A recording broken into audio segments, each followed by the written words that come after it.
Olá pessoal, então dando prosseguimento aí aos estudos, de estruturas de dados 2, então hoje eu irei apresentar a estrutura de dados árvores, tá? Então,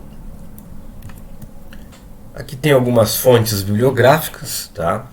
Que são usadas nesses slides, mas também tem as fontes bibliográficas que vocês podem retirar aí, né, do nosso plano de aula, tá? Nosso plano de ensino, tá bom? Então, o que nós vimos até agora, né? Vocês viram estrutura de dados 1, na aula passada vocês viram linguagem C++, tá? Então elas são, o que nós vimos foram estruturas, né, lineares, estruturas como listas encadeadas, como filas e como pilhas, né, e recursividade, enfim. Esses assuntos eles foram ministrados em estruturas de dados 1. Estruturas de dados 2 agora, nós iremos estudar uma estrutura de dados completamente diferente das demais. Então, árvores têm uma maneira diferente e hierárquica de armazenar dados. Tá? Então, o que podemos ver hoje é que, por exemplo, um sistema de diretórios, um sistema de pastas de um sistema operacional, ele tem uma hierarquia de pastas, tá? Uma árvore genealógica, né? Uma árvore de família, né? Então, esses dados são armazenados dessa forma. Árvores são estruturas adequadas para a representação de hierarquias, mas não é só isso. Nós podemos armazenar dados e fazer buscas e pesquisas de uma maneira mais otimizada.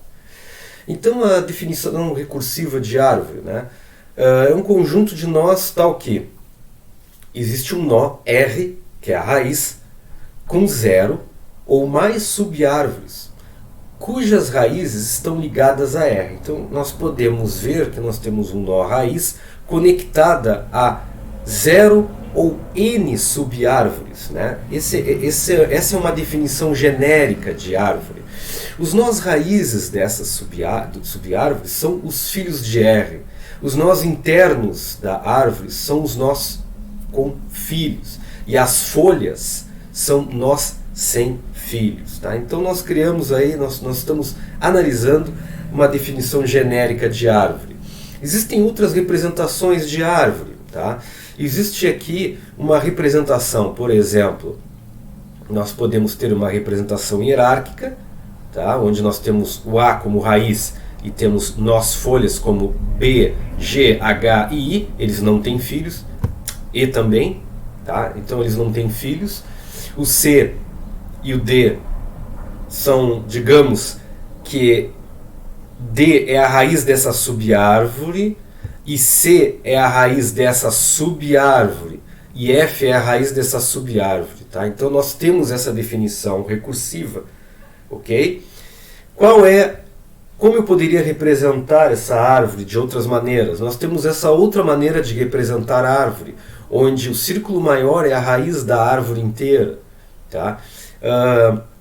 E por exemplo, o círculo menor, onde não tem mais elementos, é o nosso nó folha, tá? O H, o G, o E, o I são folhas. O F, ele é pai do I. O D, pai de GH. O C, pai de D, pai de E, e podemos dizer, né, pai do pai, avós, né, avô de GHI.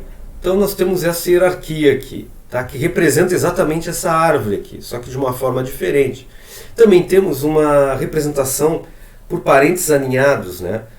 Essa representação é muito útil, por exemplo, quando nós queremos entrar com uma base de dados, texto, em um sistema, alimentar um sistema de uma representação de árvore em modo texto.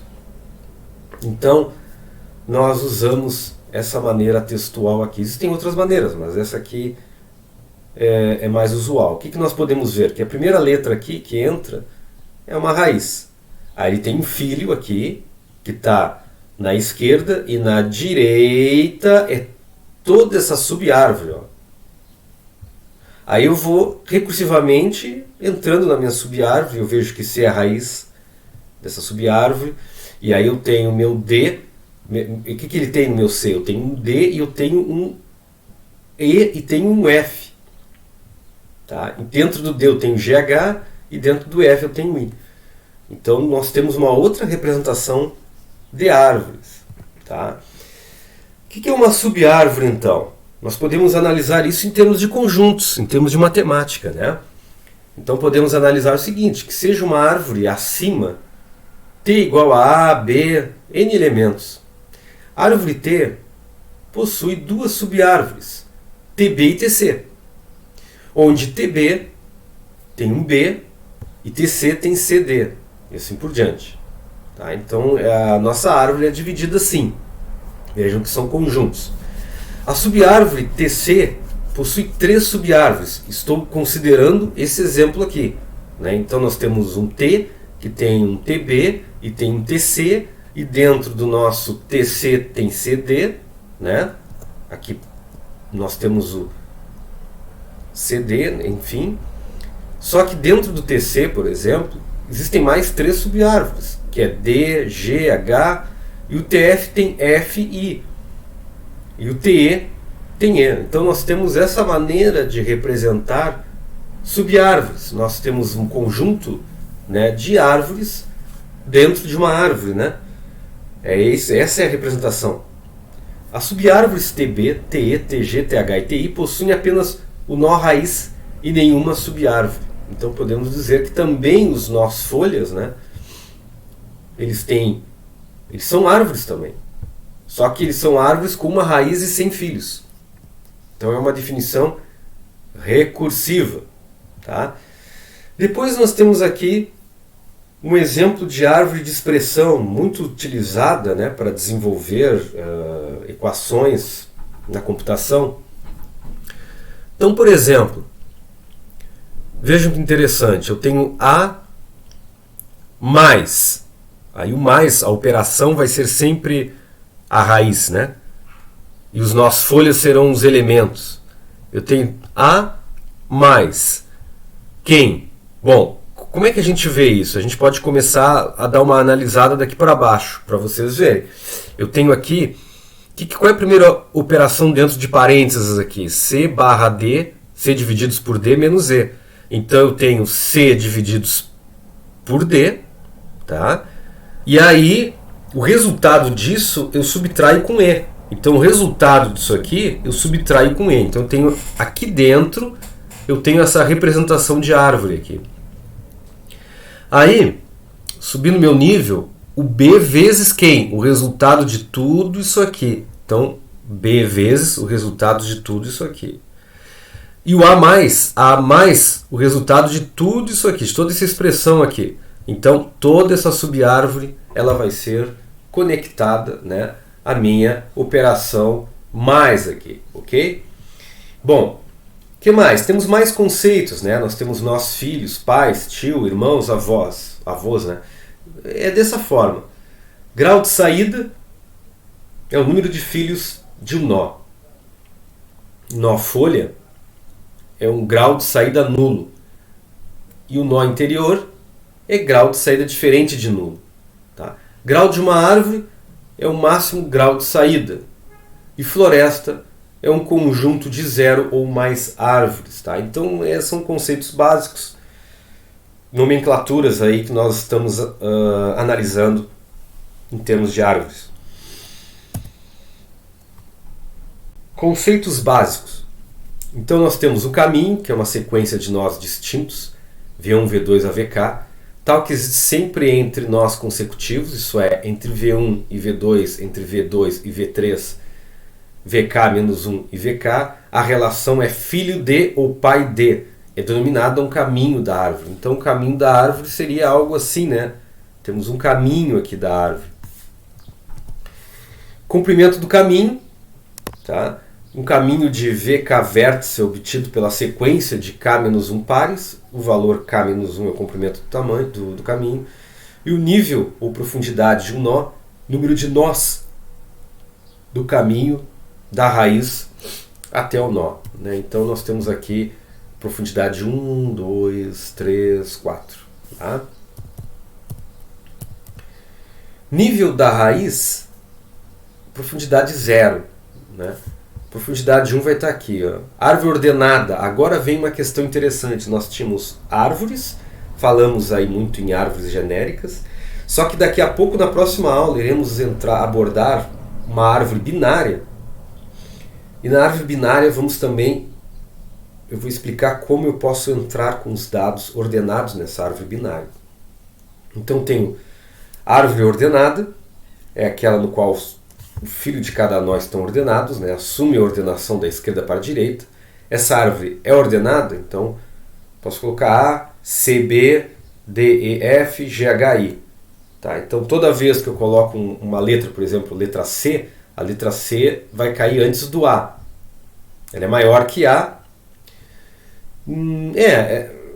Digamos que eu prefiro ver em números isso aqui, tá? Mas ela está ordenada inversamente, né? Ordenada aqui. Ela está usando o A, na verdade, como maior peso, B como menor peso e assim por diante.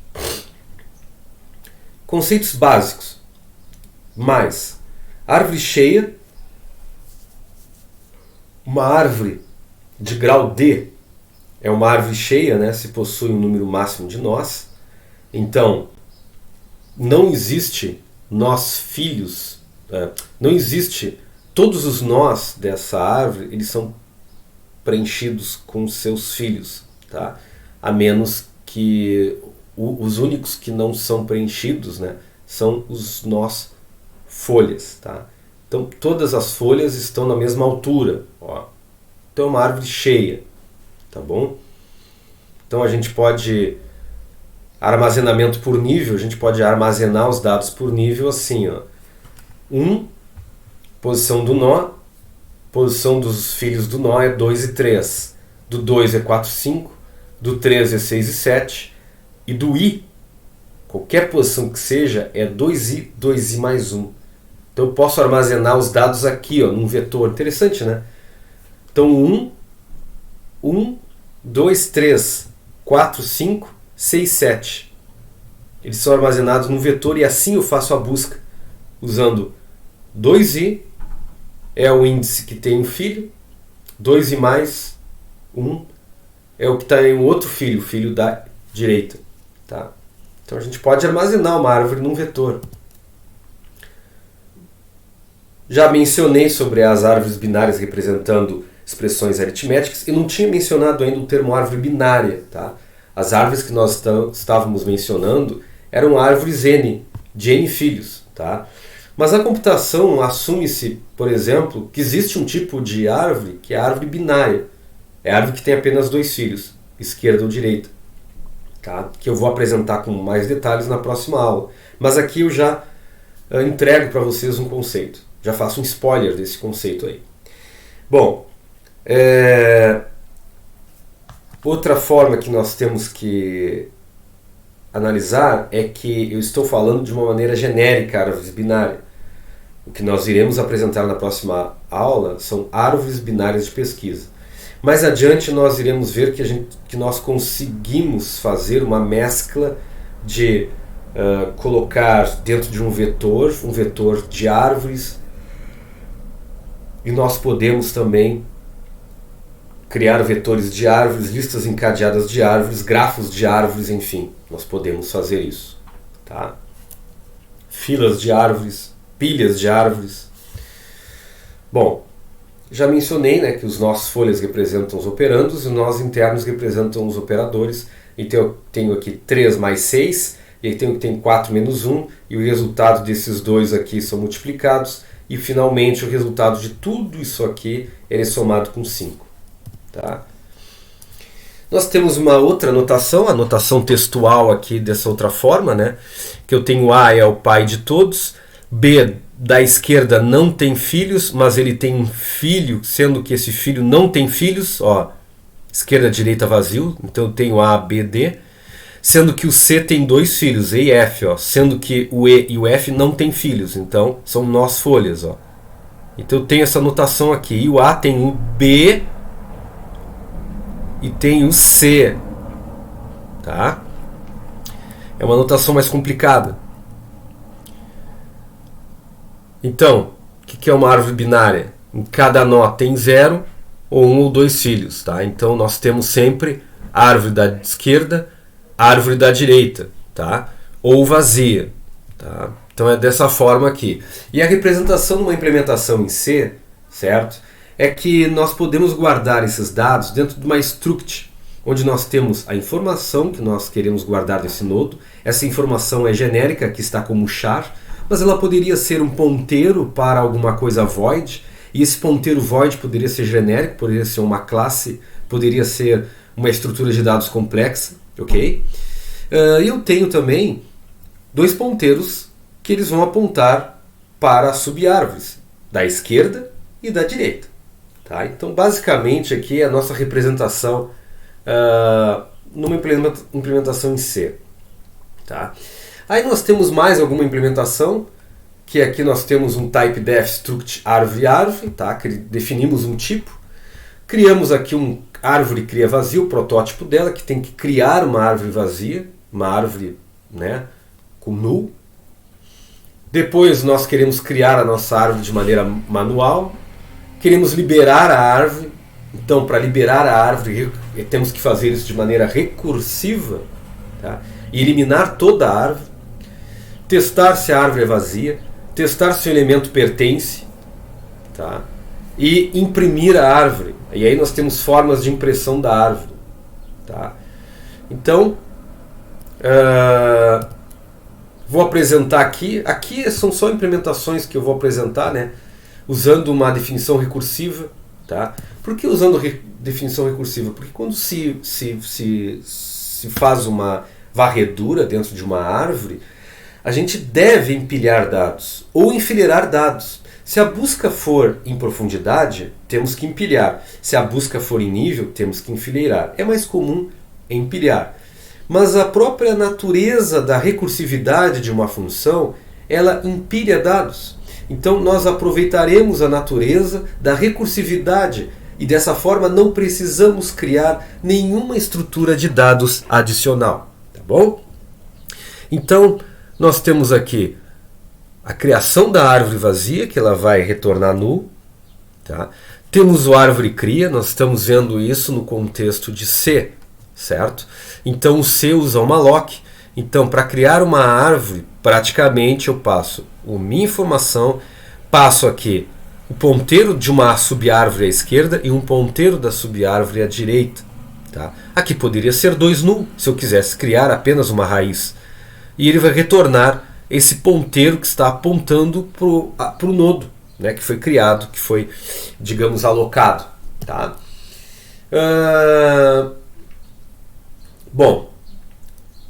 Deixa eu avançar, que depois eu explico com mais detalhes. Nós temos aqui uma implementação interessante.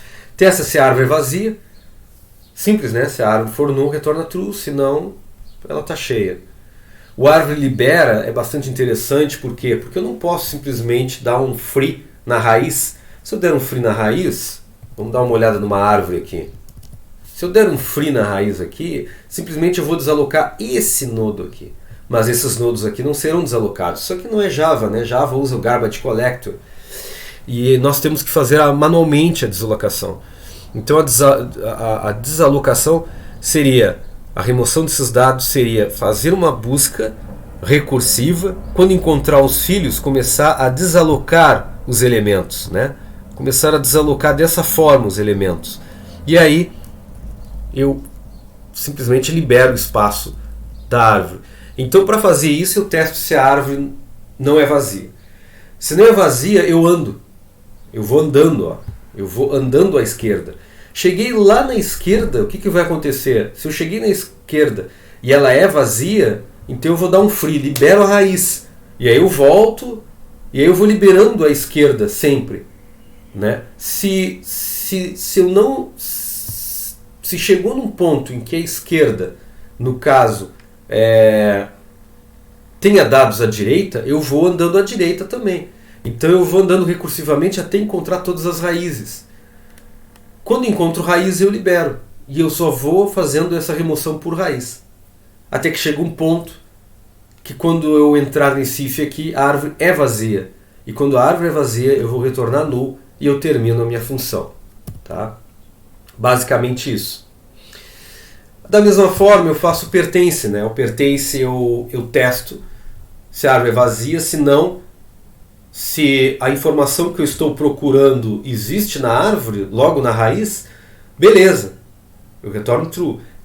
Se não, eu faço, né? Eu fico andando na árvore, eu fico andando de maneira recursiva, tá? Tanto à esquerda e à direita.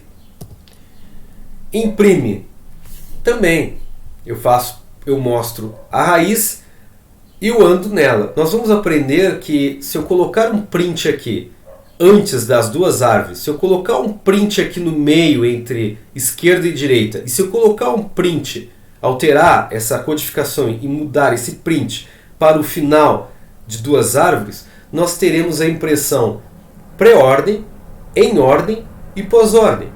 Tá? E nós vamos entender por que esse tipo de impressão é bastante interessante em termos, né, no conceito de árvores. Tá?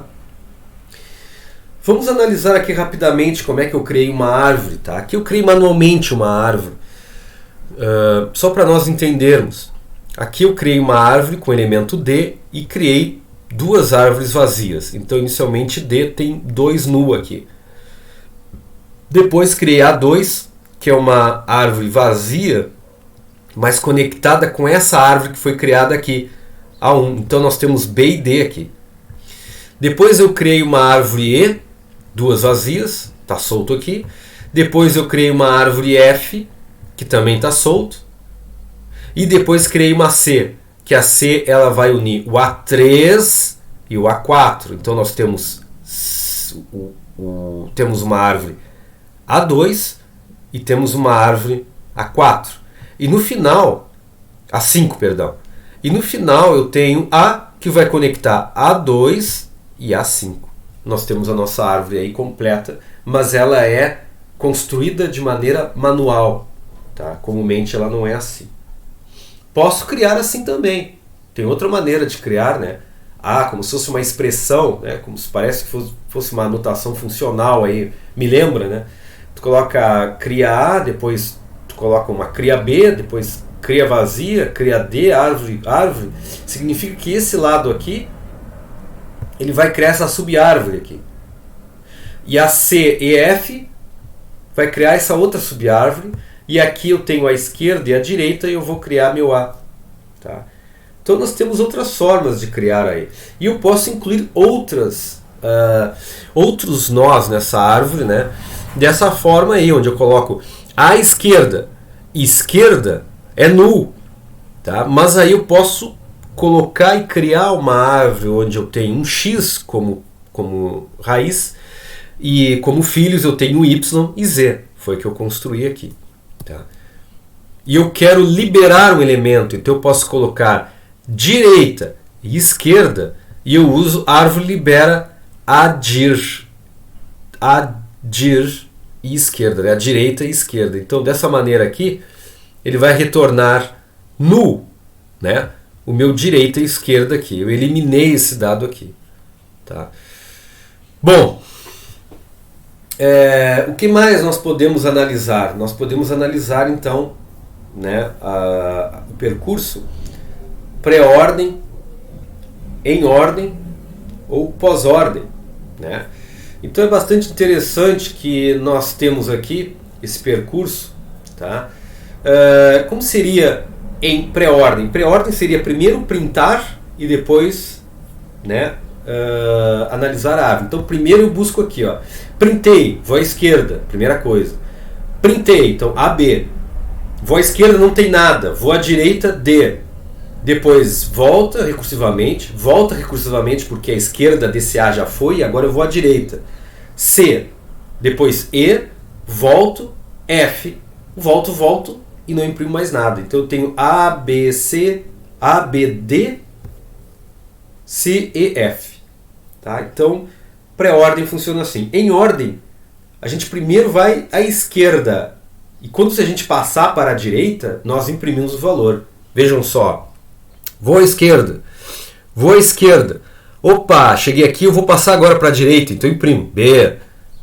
Vou para o D, vou à esquerda. Imprimo D. Vou à direita, não tem nada, desaloco, já fui à esquerda, imprimo A, vou para a direita, agora esquerda, depois E, vou à direita, né? Agora volto para o C, agora imprimo C, vou à direita e F. Tá? Então nós temos B, A, D, E, C, F.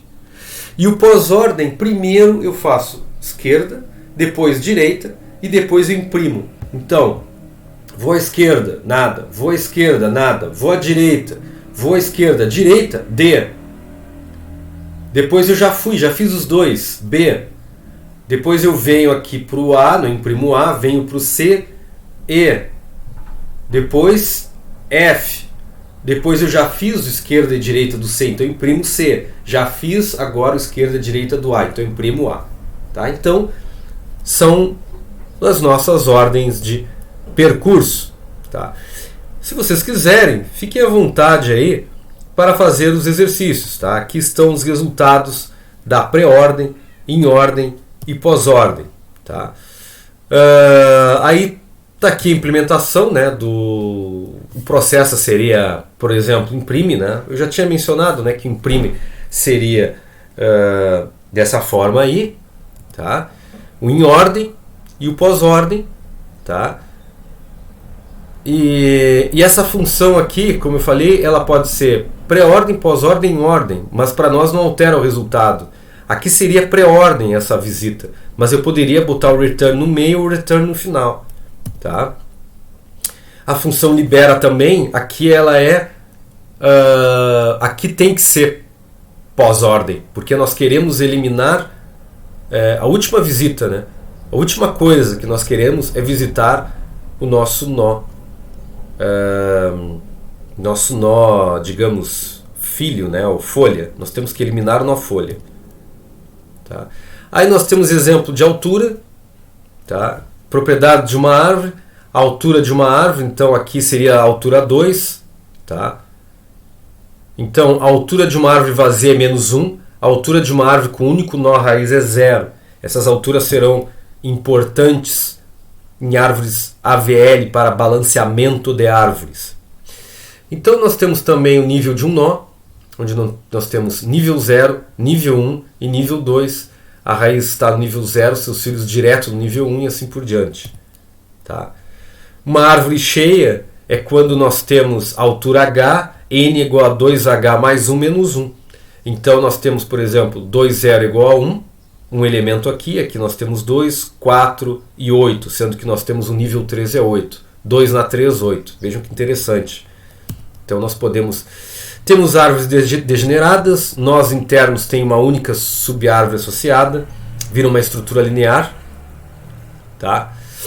Ou seja, vira o que nós chamamos de uma, pode ser uma lista, né? Vira uma lista. A altura de uma árvore, né, é importante medida de eficiência, e altura mínima proporcional a log n e altura máxima proporcional a n, caso a árvore seja degenerada. Então nós temos esses detalhes aqui. Tá? Aí depois tem os exercícios, né? Eu escrevi uma função recursiva que calcule a altura de uma árvore binária. Né? Então aqui nós temos um teste para saber quem é o máximo, né? Quem é maior, A ou B. E aí finalmente nós temos aqui a nossa altura propriamente dito. Tá? Que a nossa altura eu faço, se a árvore é vazia, menos 1. Se não, eu retorno 1 mais max, e aí eu coloco a altura esquerda com a altura direita para poder fazer a análise recursiva. Tá? Aí aqui mostra, né, que nós podemos utilizar pilha, né, para fazer uma alocação, para podemos fazer, em vez de procedimentos recursivos, nós poderíamos fazer uma visita pré-ordem. Tá? Nós poderíamos, por exemplo, criar aqui uma pilha, né, e essa pilha poder fazer aí o percorrimento dessa minha árvore utilizando pilha. Vejo aqui que eu não usei recursividade, mas eu tive que usar um recurso a mais, né? Uma implementação a mais que é para colocar pilha. Tá? É isso aí, pessoal. Próxima aula, então, detalhes de árvores de pesquisa. Tá? Um abraço.